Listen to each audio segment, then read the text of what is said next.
The Female Short Story, A Chronological History, An Introduction, Volume 3. A wise man once said, "The safest place for a child is in the arms of his mother's voice." This is a perfect place to start our anthology of female short stories. Some of our earliest memories are of our mothers telling us bedtime stories. This is not to demote the value of fathers, but more to promote the often overshadowed talents of the gentler sex. Perhaps gentler is a word that we should re-evaluate. In the course of literary history, it is men who dominated by opportunity and with their stranglehold on the resources, both financial and technological, who brought their words to a wider audience.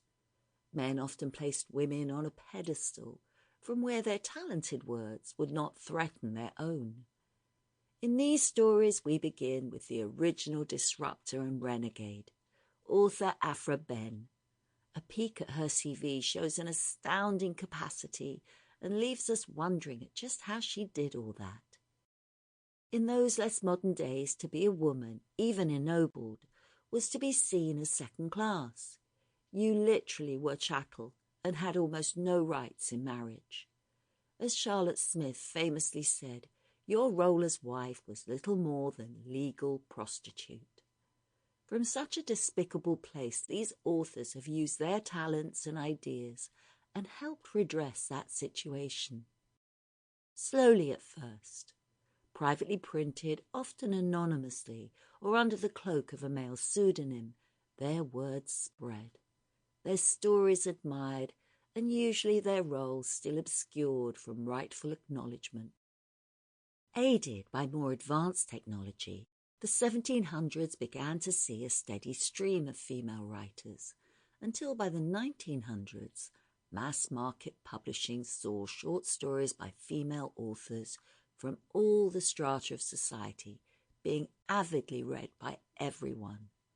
Their names are a roll call of talent and can-do spirit, and society is richer for their works. Within these stories you will also find very occasional examples of historical prejudice. A few words here and there which in today's world some may find inappropriate or even offensive.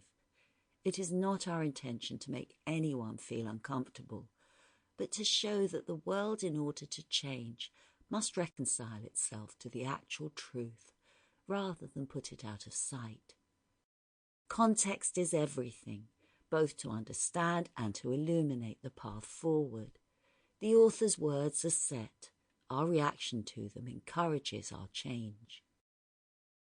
In literature, at least, women are now acknowledged as equals. True, behind the scenes little has changed, but if, and to misquote Jane Austen, there is one universal truth, it is that ideas change society. These women most certainly did, and will continue to do so as they easily write across genres, from horror and ghost stories to tender tales of love and making your way in society's often grueling rut. They will not be silenced. Their ideas and passions move emotions, thoughts, and perhaps more importantly, our ingrained view of what every individual human being is capable of.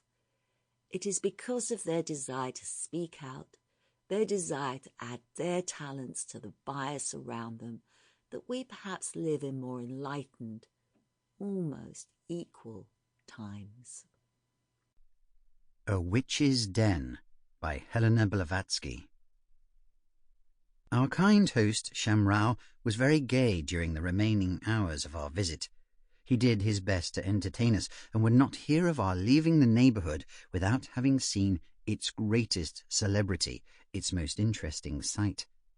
A Jaduwala sorceress, well known in the district, was just at this time under the influence of 7 sister goddesses, who took possession of her by turns and spoke their oracles through her lips. Shamrao said we must not fail to see her, be it only in the interests of science. The evening closes in, and we once more get ready for an excursion. It is only 5 miles to the cavern of the Pythia of Hindustan. The road runs through a jungle, but it Sample complete. Ready to continue?